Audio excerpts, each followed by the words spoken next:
guys, it's Talisha, and today, I guess it's a bit of a update video if you want to call it that.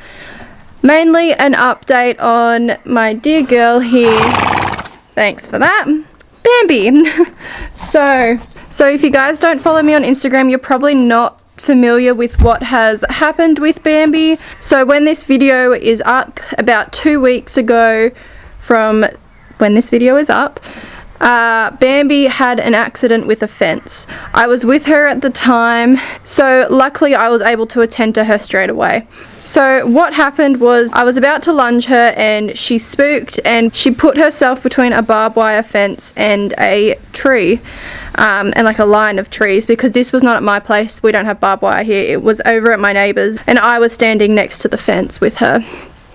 I had her on a head collar and everything, but when she got in between the fence and the trees, she reared up and I was not able to get her down because it was just such a tough situation where we were and where I was positioned because of where she ended up. And she ended up going sideways and landing on the barbed wire fence. She came out of it incredibly lucky considering it was barbed wire. Very, very, very, very lucky, and I decided I'm going to take you through the progress that she makes, and just let you guys know how I'm dealing with it, how I'm treating it. It's been about a week and a half. When this is up, it'll be about 2 weeks since it happened. She has had 3 bandage changes so far, which I've been doing myself, and she's been going so well. Incredibly well. And she's expected to make a full recovery. So, she had 10 stitches. She's scratching me at the moment. And I will put up photos of all of that so you guys can see, because I think it's going to be a good video to make and to track the healing progress and just how we're both coping with it. She is on box rest for a month and will be out of work for 2 months. So at first, the first couple nights, she wasn't dealing too well with the box rest, but she's taken to it really well, and I'm lucky that she's quiet enough that I'm able to hand graze her as much as I want, and she's not silly when she goes out at all. She's so well behaved and calm. She has literally not done more than a walk at all, and I'll show you where we're keeping her and her pen and all of that. But yeah, so it's been a really good time for me to just build a bond with her as well. I've been spending so much time just doing what I'm doing now, just giving her attention and the love she deserves. And yeah, I will talk a bit about how I am dealing with this mentally a bit later on in this video. But first, I wanted to do this introduction and explain to you how we're going with the healing and what our kind of routine is with her. So yeah, this is her current situation. She's got the 2 bandages. Hello. Yes, you're very sweet. Don't mind the TuffRock GI around her mouth. That's part of her little supplement things. And Jeppy has been great throughout this whole thing and has been great company. Jeppy can go around the whole entire paddock if she wants to, like right out behind the shed and in the normal paddock, but most of the time she just spends it here with Bambi. This cut is the one on her offside front. Now this is the biggest cut, however not the deepest. It had 7 stitches and it's just below her knee. It's not on a dangerous spot. Luckily it was in a pretty good spot considering not on any joints. This is her near side front. Those cuts are just superficial grazes, and this cut is the one that just missed her tendon and was the deepest. It was able to get 3 stitches and it did not hit her tendon, luckily. And this was her body, which are all superficial but don't look very nice.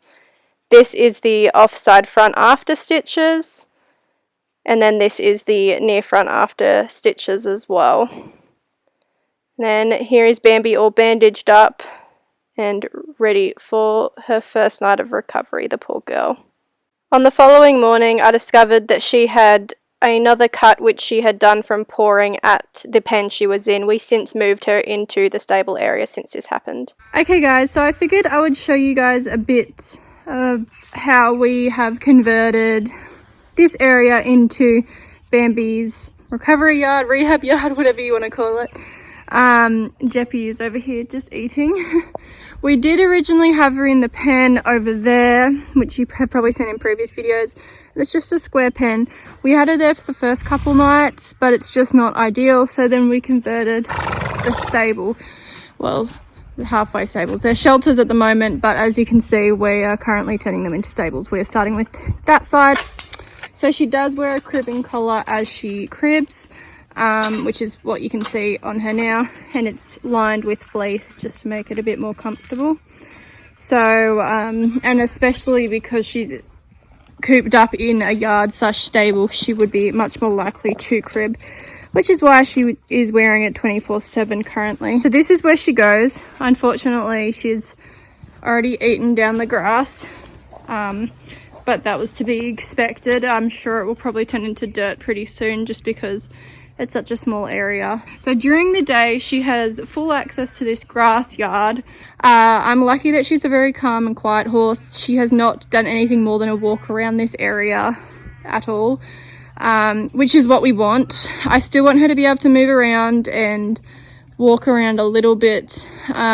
Yes, obviously I don't want to give her an area big enough where she could possibly run if she wanted to. So yes, she has a water trough out here, which I empty and clean every day. And you will notice that the panels we are using are actually from the round pen. So we took apart the round pen, which is at the back, and turned it into a temporary day yard. And we adjusted it like all properly as well. Dad did all of this on all sides, as well as Bambi proofing it, if you will. So yeah, then we put rubber down any area she could possibly paw at, because when she was first locked up she was pouring quite a bit, just because obviously she didn't want to be locked up. So she's got rubber lining there, and as you can see where Jeff is, she's got rubber there too, and there. So now the door is also the round pen gate. So at night I do lock her up in the stables just to kind of allow this area to rest overnight. I mean, I know it's going to end up dirt anyway, but it's just good to have it rested. And it's also good to lock her up, because if for any reason something was to spook her or make her want to run around, she has like no room in here to actually trot. Where out here she could trot around if she really wanted, but she's never really left alone during the day. She's pretty much watched like the whole day, apart from a couple hours in the morning. So what we do is safe. And then I also leave 2 hay bags here 24/7, and then she has her water, which I need to clean out and fill up before tonight. So I do need to put more shavings down, because I'm actually low and Dad's picking up some for me today. But she has a shavings bed in here. As I said, it's a bit low, so it will be filled up before she's locked up tonight. But I typically put it all in the middle, and I have, as you can see, like a path around it all. And that is because it's just how I like to do it, honestly, because by the time the horse ends up being actually locked up in here, she will end up spreading all the shavings to the side anyway, and she tends to stand in the middle. And of course, if she's going to lie down, it's going to be towards the middle. So I want it to be deepest in the middle, and yeah, I will add more shavings. And the stable is currently just a dirt flooring as well. So it's not like it's concrete or anything. If it was concrete, I would put shavings everywhere, but it's only dirt, so I also don't need the bed to be as deep for that reason. And then I just have a bit of rubber at the front here. So on top of that, Bambi goes out for hand grazing. I try to do it for about 2 to 3 hours a day, like spread out, so she doesn't do it for 2 hours straight. Although she's not eating as much hay and grain, she is loving her grass. So I'm going to take her out now. But I thought you guys would just like to see what we've done. So on the Sunday, I did her first bandage change, and I was really happy with how they were looking. So was my vet. I showed him photos. The pus type stuff you see is just normal juices. It's nothing bad. It's just what happens, and it's just a sign of the healing, as it's a good healthy colour. So the vet was really happy that none of the stitches had opened, as he thought they may, and this is what the other one looked like. It was not able to be stitched because unfortunately by the time the vet arrived the skin had already died, so he just cut it off and it's healing nicely. So here I am giving Bambi her penicillin. She was really good for her penicillin treatment. She was on this for 5 days, as well as being on 5 mils of bute twice a day for 3 days, and then she went down to having it once a day for another 2. So she is now finished her penicillin and bute, which is really, really good. I did her first bandage change yesterday. She's been lying down in the dirt, which is good, means she's feeling good enough to lie down.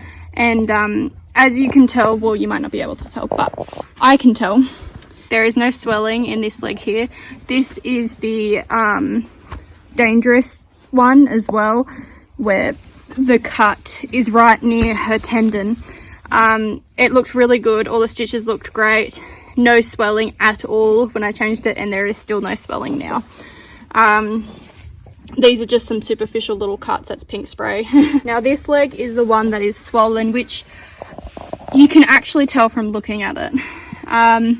If you compare the two, this one has the same amount of padding as that leg does, but as you can see, it's bigger. I mean, obviously I'm not on a great angle, but look at it from front on. And again, she's not standing great, but it's bigger. And that's the leg that's swollen. It's not really, really swollen, which is good. It's just got a bit of swelling, but I'd rather that one be swollen than that one, because that one is the one that if it gets infected, we could end up having issues with the tendon. But I don't think we're going to have any issues, which is great. You going to go drink? Good gal. But all is going really, really well, and I don't see any reason why she won't make a full recovery. Here are her scratches on Monday. So all of the swelling has gone down. That's sawdust. It's hard to see them because there's cream, but you can vaguely see them. These ones were all superficial, so there's nothing really much to see.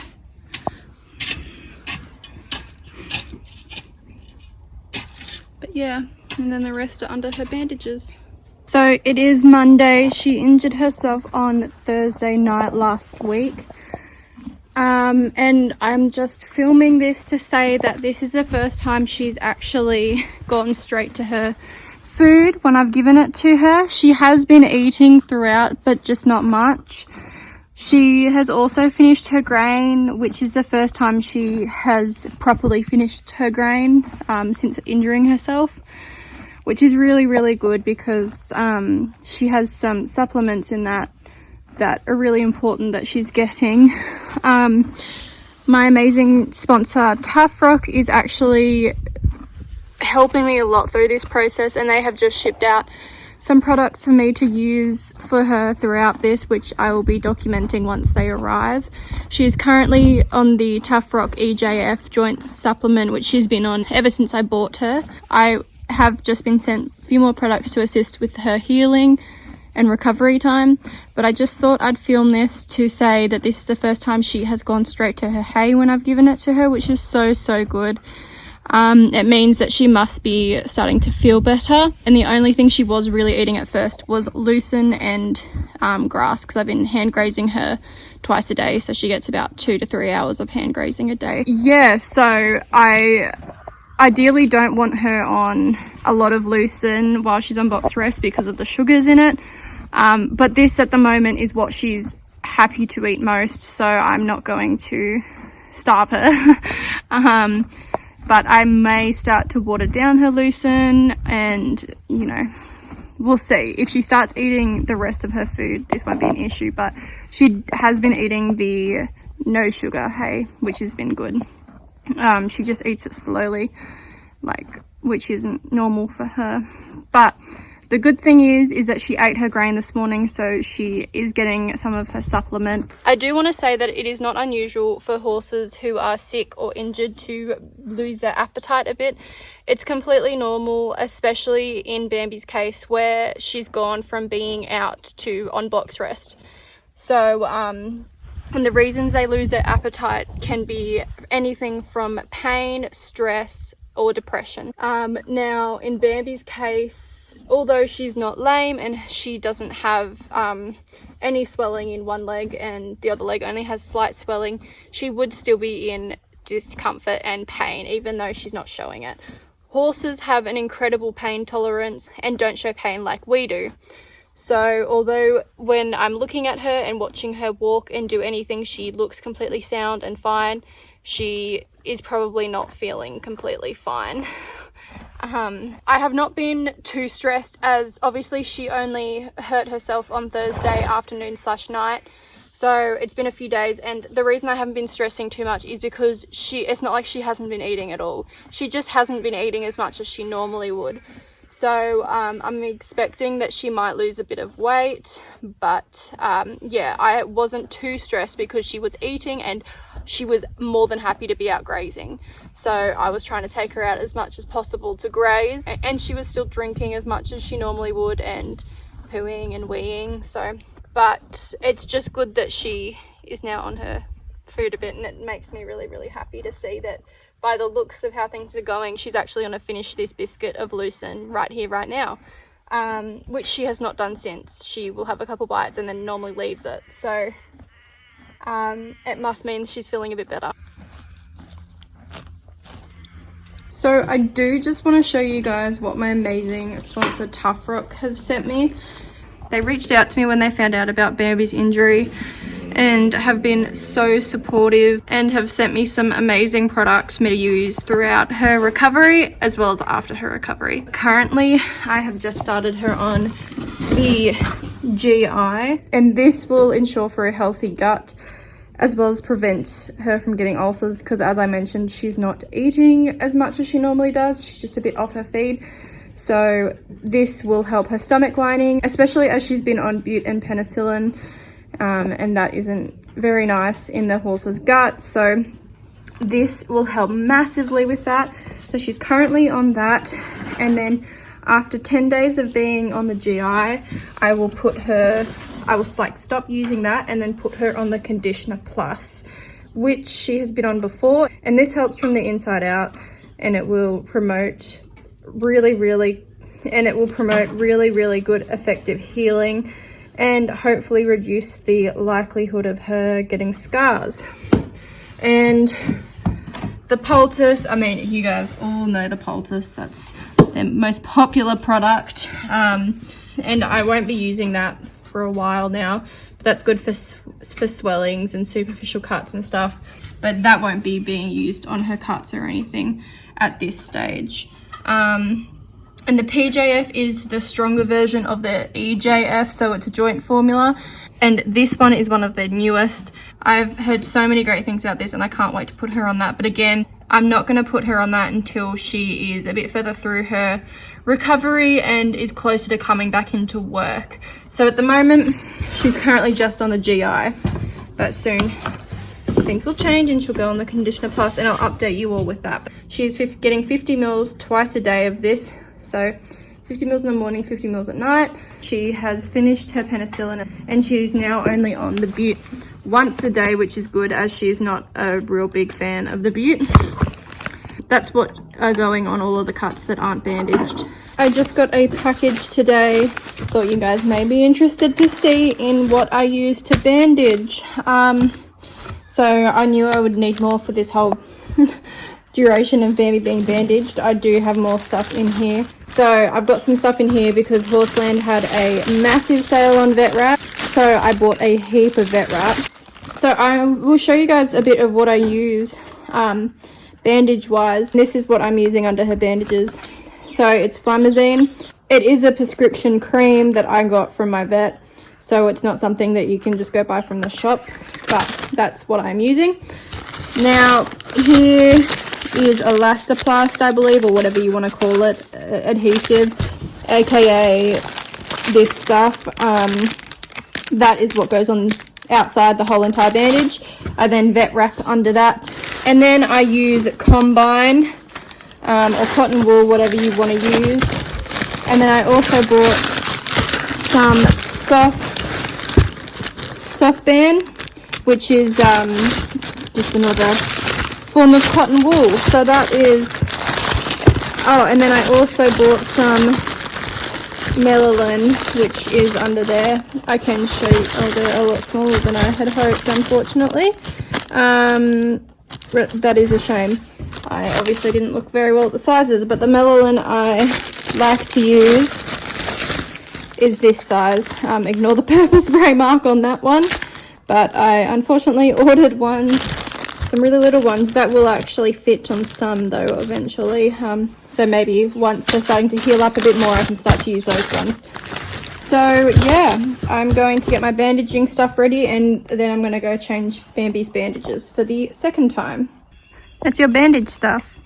So I've just started cutting one off, but I thought I would just show you guys what they look like after a few days. I did this last one too, and as you can see, she's been lying down in the dirt, which is good. She's obviously feeling well enough to lie down. Again, this one looks like it has no swelling, and this one looks like it's still a bit swollen, but I will take these off. I'm trying to see if I can hello, I'm trying to see if I can set this up somewhere so you guys can watch. I will start cutting this bandage off now. Oh, and unfortunately, yeah, I don't have any scalpels, so I am using scissors, which is not ideal, but I don't have any scalpels, so that is what we are dealing with. And with how I've been taught to bandage, I have learned from quite a few people. I do bandage at my work, as we have a lot of horses that come in for rehab and bits and pieces, so I've bandaged horses for that. And then the way I'm doing her may be different to others, and it's even in some ways slightly different to how I do at work, but the way I am bandaging is how my vet showed me for Bambi. So I'm just doing exactly what he has told me to do, and although it could be different to how you may bandage or have you have been shown to bandage, I was shown by my vet, so I'm going to do the way that he tells me to bandage, because he knows, because he's seen my horse and knows the best way to bandage for her injuries. So now I've just taken the combine off, and now I just have the cotton wool and then the gauze. This is the one that had just missed her tendon. So this one's really, really important that it is always clean. All right. Okay, that is looking really, really nice. She does have, as you can see on the front, she has some scratches there. They're only superficial. I will show you this cut here, and I'll also show you the actual gauze that was on it, because as you can see, there's nothing there, which is really good. So this is what hers is looking like. It's looking really, really good. As you can see, there are the 2 stitches, and they are still in. These are stitches that do disintegrate as well, so but they don't disintegrate until about 14 days. So as you can see, no swelling, which is awesome. Looks really, really good. So I will get to bandaging this now. It's really good that she was able to be as lucky as she has been with this, because this could have easily been a very, very serious cut. I mean, obviously it's still serious, but if this was not healing the way it is, it could have affected her tendon and her overall recovery, but there is no reason why she won't be making a full recovery. I'm going to put some Flamazine on these cuts and start rebandaging them. Now, this is the first time I will be bandaging without someone actually helping me. Even the vet had help with just holding things, like as we bandaged. I have no one here to help me today. But considering how good Bambi was when I changed her bandage the other day, I don't think it'll be an issue, honestly.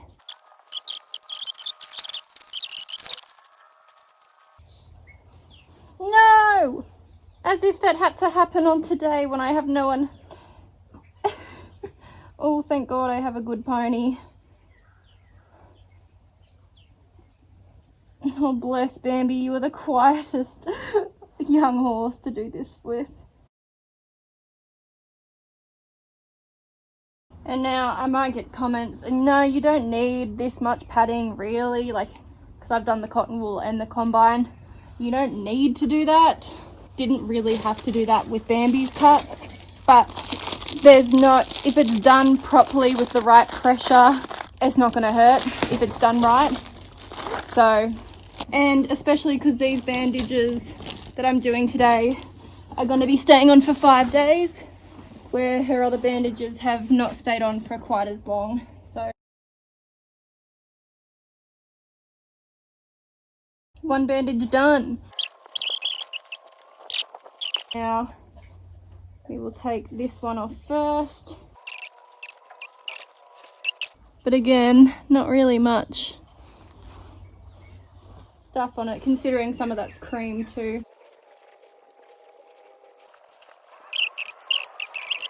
What's that one there? Bit of crusty. It's nothing too bad. As you can see, it's just in a hard spot to bandage. So I can bandage it quite well, but it's just keeping the dressing in the bandage one. So this one had 8 stitches. So yeah.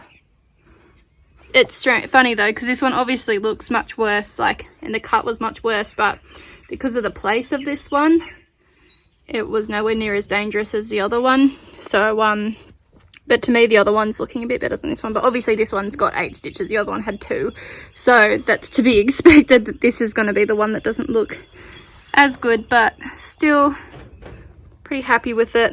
And a lot of the crusty stuff, like some of it's a bit of stuff that's come out of the wound, but a lot of that's also the old crusty cream from last bandage. No heat, which is good. And I mean, her leg isn't actually that swollen, just apart from where the cut is, obviously.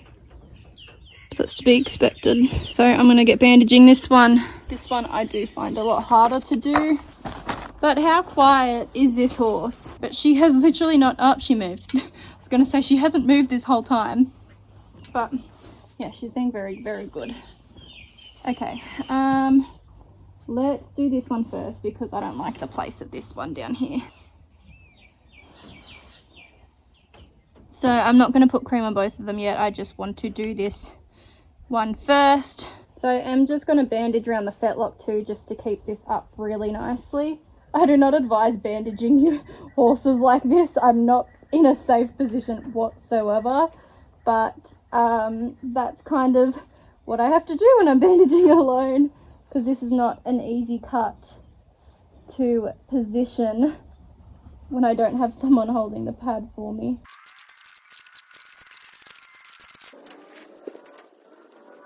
You don't even have to do this cotton wool part that I'm doing now, but the reason I am doing it is because, especially while I'm doing it by myself, I find this cotton wool a lot easier to hold on to than I do doing the combine, like holding the dressing in place. I find it so much easier with these little wool rolls, and so I'm not doing the whole leg with this cotton wool roll. And my vet did say that that's fine. He said I could do 2 separate bandages, so like I obviously didn't have to go up quite this far with this one, but I did just to make sure it hopefully stays in place.